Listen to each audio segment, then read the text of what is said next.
Vamos lá, texto bíblico. Texto de 2 Timóteo, capítulo 4.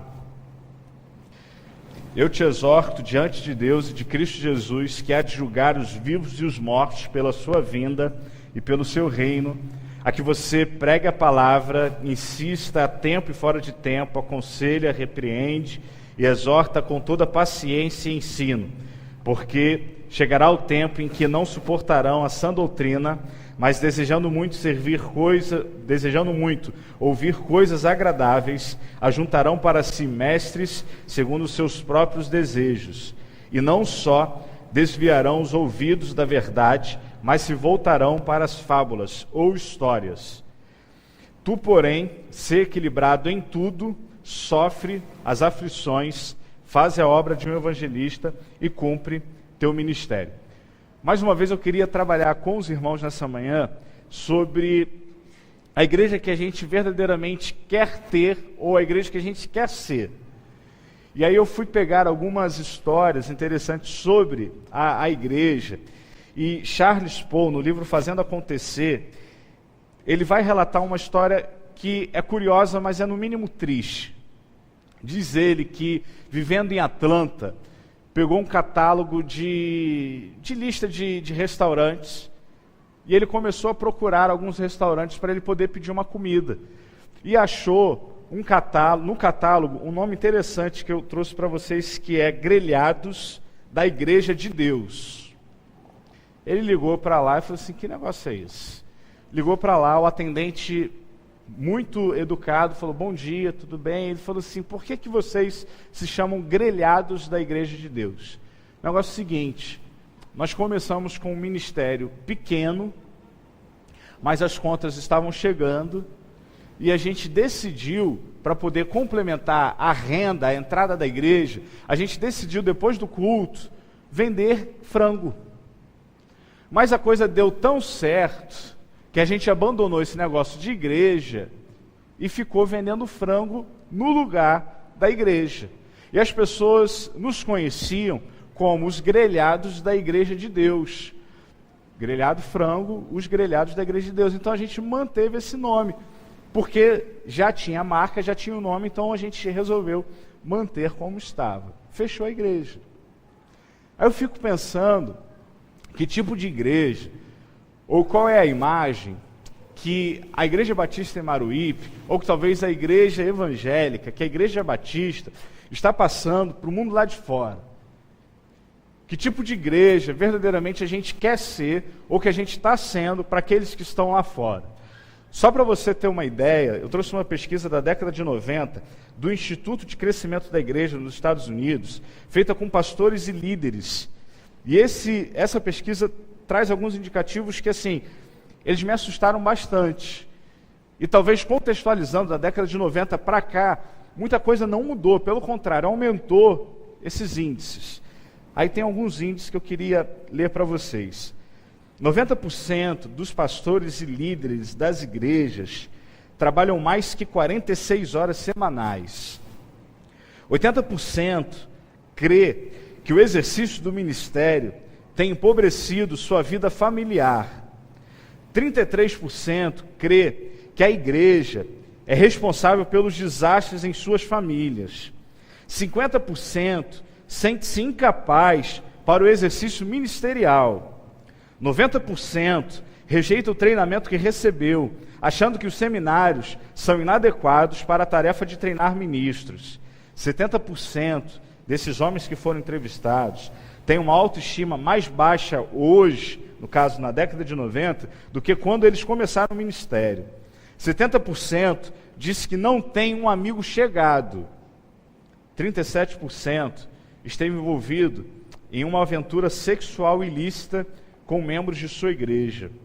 40% pensa seriamente em desistir do ministério. 40% teve um conflito sério com um membro da igreja no mês anterior. Se a gente for pesquisar hoje, se a gente for entrevistar algumas pessoas que estão, digamos assim, decepcionadas com a igreja, nem tanto com Deus, mas com a igreja, talvez esse número aqui, ou esses números aqui aumentem. Quantas pessoas nós conhecemos que eram líderes nas nossas igrejas, quantas pessoas nós conhecemos que exerciam o ministério, quantas pessoas que nós conhecemos que pregavam a palavra, que hoje talvez estejam apenas sentados nos bancos, isso se ainda estão sentados. Talvez alguns que nós admirávamos no passado, pastores, líderes de juventude, líderes de adolescentes, líderes de mensageiros do rei, embaixadores do rei, hoje, se a gente for tratar do evangelho, se a gente for convidar para a igreja, a gente recebe um sonoro não, porque essas pessoas estão desapontadas com a igreja. Eu já falei isso várias vezes, eu acho que Deus tem nos levado a repensar e a ressignificar o que é a igreja hoje, até porque a EBD de manhã, na classe de jovens, parece-me que pensou sobre isso, que igreja que a gente quer ser.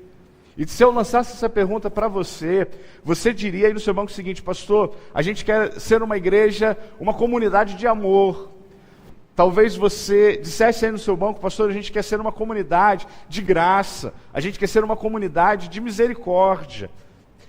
Esse discurso é lindo, esse discurso é maravilhoso, só que se a gente não cuidar da nossa base, se a gente não cuidar da nossa raiz, esse discurso fica pobre, esse discurso não consegue se perpetuar nas complexidades da vida e no dia a dia. Falar que a gente ama sem ter uma base, por que amar, a gente não vai amar. Falar que a gente quer ter compaixão sem ter uma base, por que a gente precisa ter compaixão, a gente não vai exercer compaixão. Falar que a gente precisa ser uma igreja de misericórdia, sem entender o que é isso, e por que a gente precisa exercer misericórdia, quando passarem os dias a gente não vai ser misericordioso. Eu li um texto para vocês de uma igreja que Timóteo estava enfrentando inúmeras dificuldades, desde a sua juventude, porque Paulo chega a orientar Timóteo: olha, ninguém despreze a sua mocidade. Timóteo estava enfrentando talvez um período de escassez espiritual por causa das provações que ele estava vivendo. Tanto que, se a gente comparar a primeira carta com a segunda carta, é uma diferença gritante, porque na primeira carta, Paulo fala para Timóteo: olha, desenvolva o dom de Deus que há em ti. Na segunda carta, não é desenvolver. Na segunda carta, é desperte o dom de Deus que há em ti. Tudo causado pela igreja.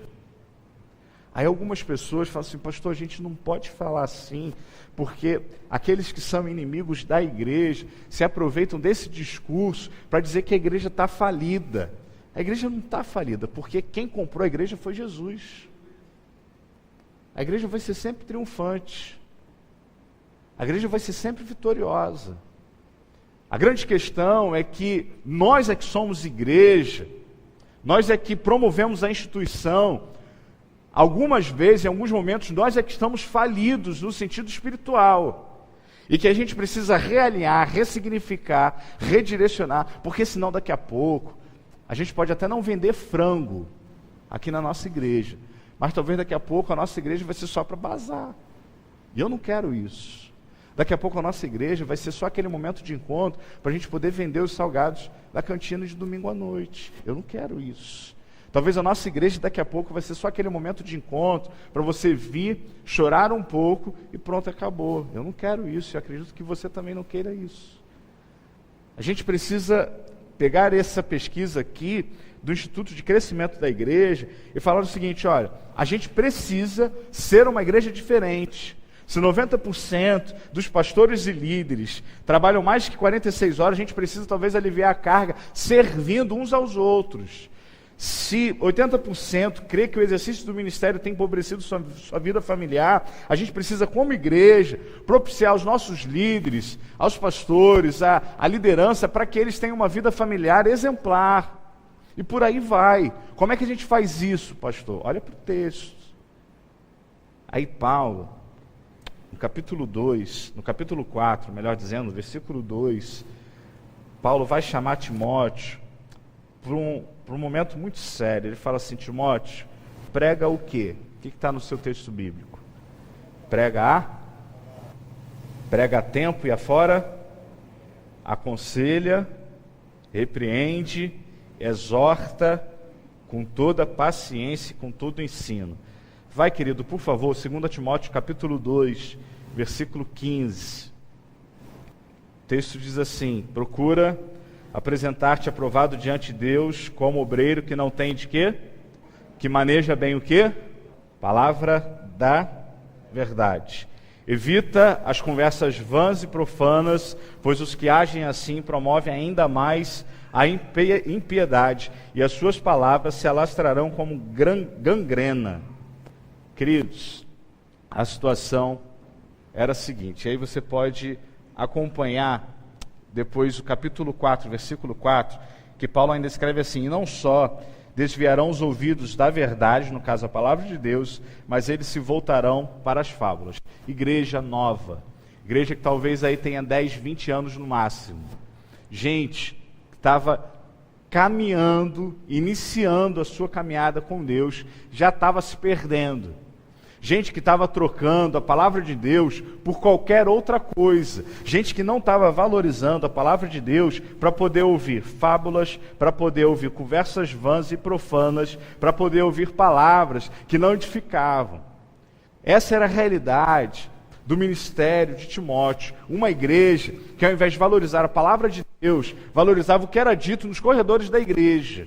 Uma igreja que, ao invés de sentar e ler a palavra de Deus, estudar a palavra de Deus, valorizava o que falsos mestres diziam fora da própria igreja. Aí, se você olhar o capítulo 3 da segunda carta também, no capítulo 15, ou melhor, capítulo 3, versículo 15, Paulo escreve assim: pois você, desde a infância, você sabe as sagradas letras que podem fazer-te sábio para a salvação pela fé que há em Cristo Jesus. Toda a Escritura é divinamente inspirada e proveitosa para ensinar, para repreender, para corrigir, para instruir em justiça.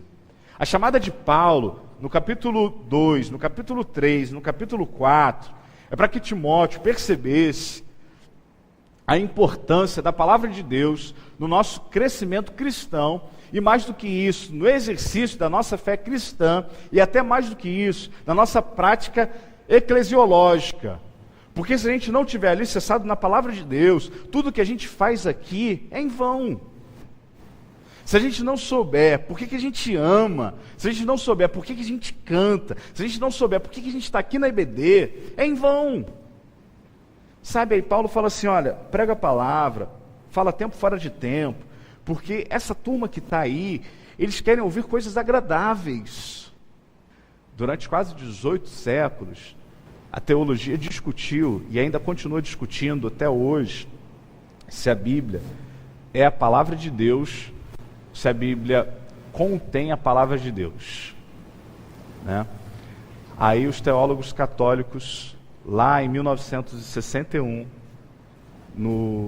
numa reunião que eles fizeram no Vaticano II, eles disseram que a Bíblia, ela é infalível e ela é verdadeiramente a palavra de Deus. Os teólogos protestantes, para não ficar atrás, em 1978 se reuniram em Chicago e fizeram uma declaração de Chicago, no qual os batistas participaram também, e eles declararam fielmente que a Bíblia é santa, única, verdadeira, e ela é a palavra final de Deus.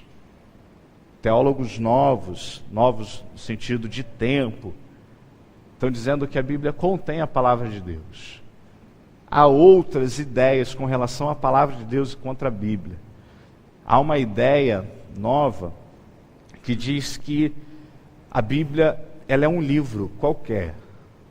Ela se torna a palavra de Deus no encontro do homem, quando ele lê aquele livro e ele tem um encontro com Deus. Aí esse livro aqui se torna a palavra de Deus. Mas o Joãozinho, que não é cristão, que lê por ler, isso daqui é um livro qualquer.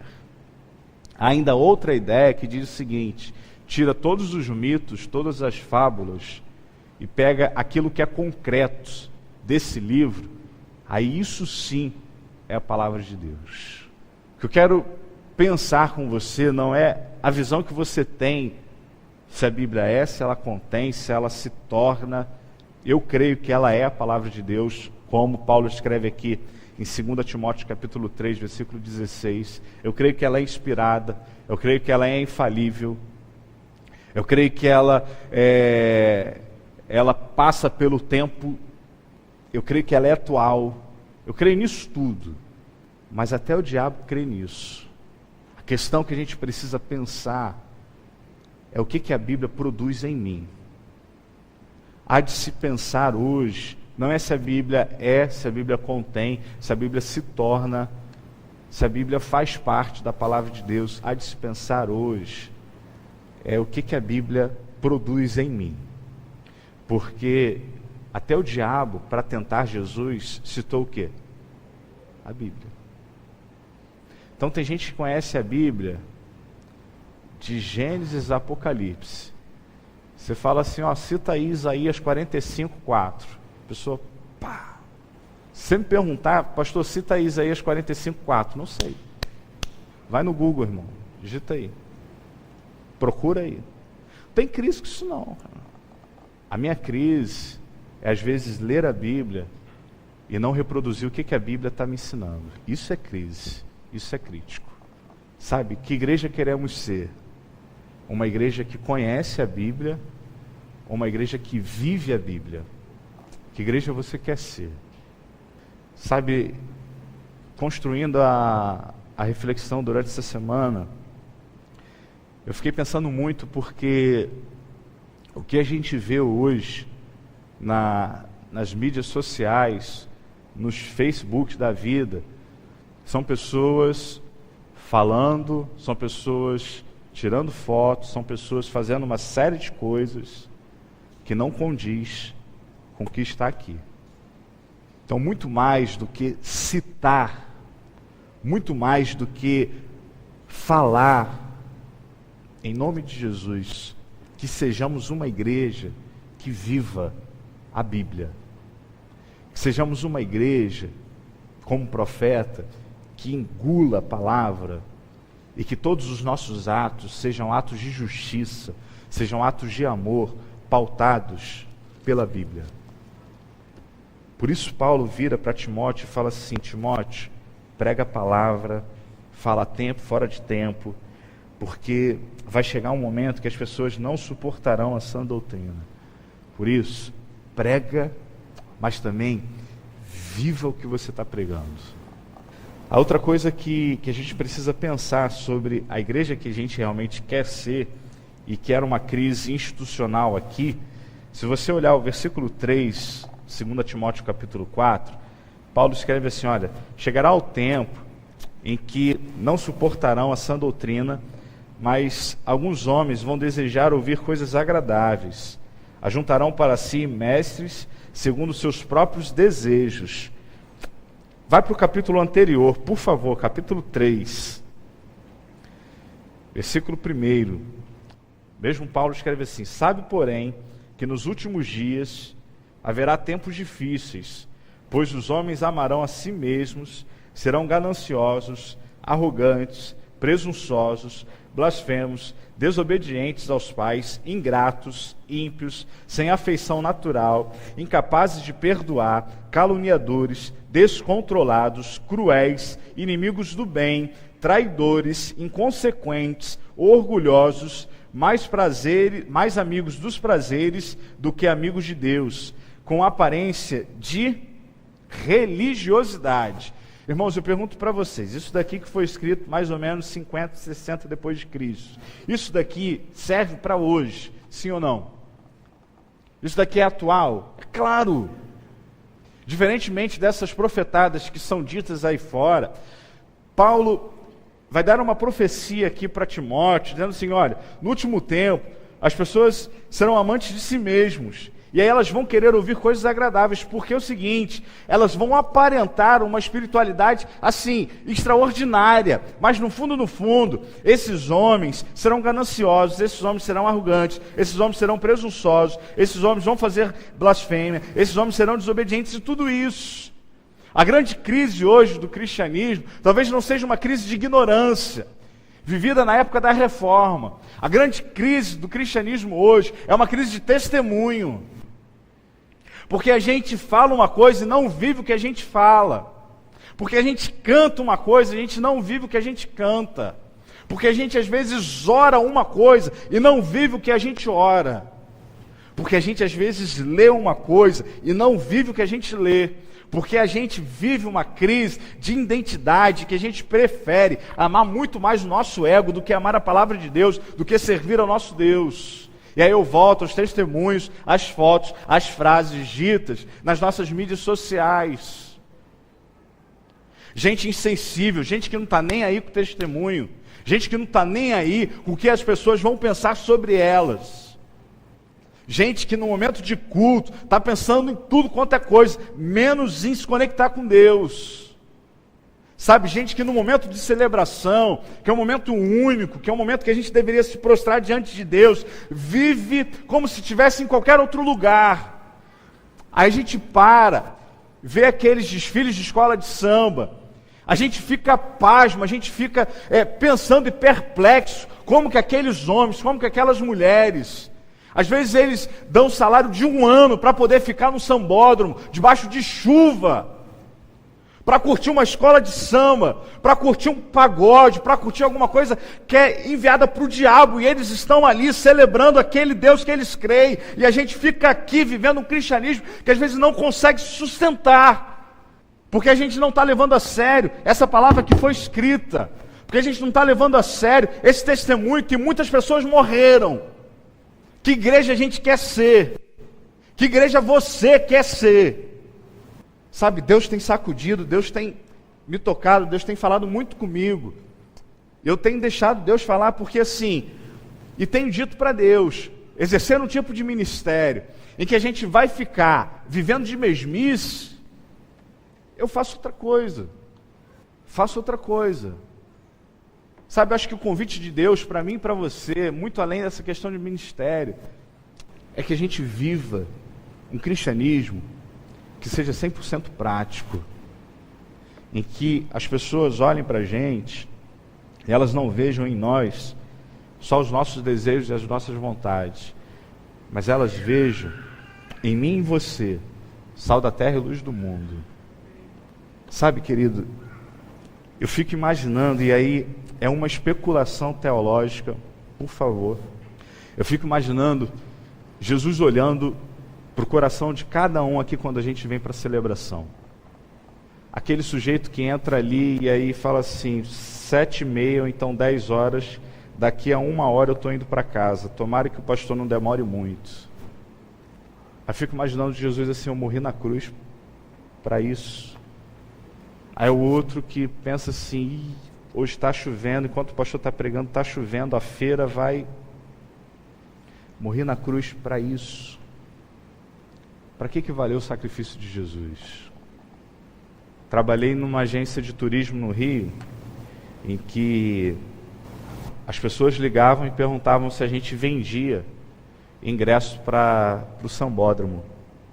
E a gente direcionava, porque era só uma agência no Rio que vendia os ingressos. Samba Brasil. Se você quiser comprar ingresso para o ano que vem, Samba Brasil. Aí a gente direcionava para essa agência, mas essa agência passava os preços para a gente. Isso em 2007, foi o último ano que eu trabalhei nessa agência. Sabe quanto que era um camarote para 8 pessoas, para um dia de desfile, um dia só? Chuta. Quanto? 3? 10? 20 mil. Era em cash, dinheiro vivo. Pode parcelar em 3 vezes? Não. Vai no banco, transfere para a conta Samba Brasil. Mas a gente vai receber agora não, só recebe na semana do carnaval. O povo faz tranquilamente. Vai lá na Rua da Feira, ou na Rua da Lama, melhor dizendo, sexta-feira, sábado.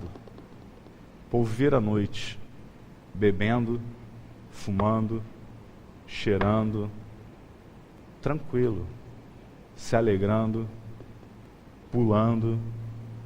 Agora, para ficar 1 hora estudando a Bíblia na escola bíblica dominical, para ficar 1h15, 2 horas, louvando e bendizendo aquele que morreu na cruz por você, a gente sempre encontra impossibilidades.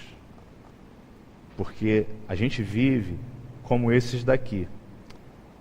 Alguns, me perdoem, talvez essa generalizar, mas alguns têm até a aparência de religiosidade, mas eles vivem segundo os seus próprios desejos. Aí a gente não entende, às vezes, essa imagem que a igreja passa lá fora. Porque a gente tem nome de crente, canta como crente, levanta a mão como crente, bate palma como crente, tem até cheiro de crente, mas não vive como crente. Sabe, queridos, em nome de Jesus, que essa realidade vivida por Timóteo não seja uma realidade nossa. Que a igreja que você quer ser, em nome de Jesus, comece em você. Pastor, eu quero uma igreja de amor, então ame. Eu quero uma igreja que exerça misericórdia, então seja misericordioso você. Mas muito mais do que isso, seja uma igreja, ou você seja um cristão, que em primeiro lugar, muito mais do que ficar discutindo se o que Adão e Eva comeram lá no Éden foi uma maçã, foi uma melancia, ficar discutindo se os 40 dias que Jesus viveu no deserto foram realmente 40 dias ou se foi um período de tempo, ficar discutindo quem foi o autor de Hebreus, se foi Paulo, ou se talvez tenha sido uma mulher, ficar discutindo se você é amilenista, é pré-milenista ou é pós-milenista, lá no Apocalipse. Muito mais do que discutir essas coisas, viva a Bíblia no seu dia a dia. Pastor, então a gente tem que ser ignorante? Não, não é isso que eu estou dizendo. Você é sábio. Você sabe o que eu estou falando. Não é isso. Conheça a Bíblia. Viva a Bíblia. Mais do que isso. Deixa morrer em nome de Jesus os seus desejos, para que você não tenha apenas aparência de crente, mas para que você seja verdadeiramente um cristão.